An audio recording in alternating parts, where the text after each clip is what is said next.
Bonjour et bienvenue dans nos perspectives financières d'aujourd'hui. Rejoignez-nous aujourd'hui pour notre analyse du monde financier, des derniers événements et des dernières informations sur les marchés. Thomas va nous aider aujourd'hui, depuis la salle des marchés.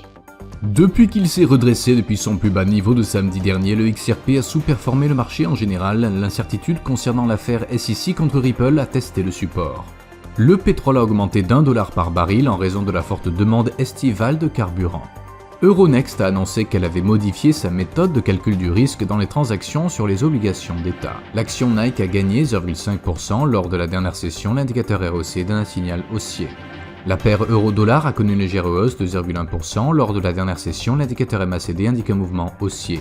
La paire livre sterling-dollar a connu une légère hausse de 0,2% lors de la dernière session, l'indicateur CCI donne un signal baissier.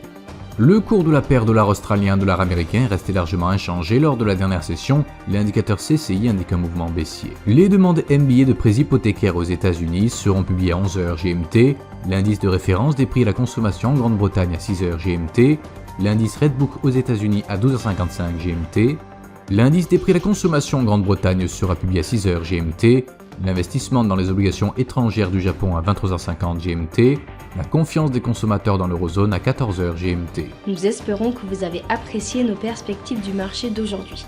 De la part de toute l'équipe, nous vous souhaitons une journée de trading productive. N'oubliez pas de nous rejoindre la prochaine fois pour toutes nos analyses des derniers événements et nouvelles sur les marchés financiers.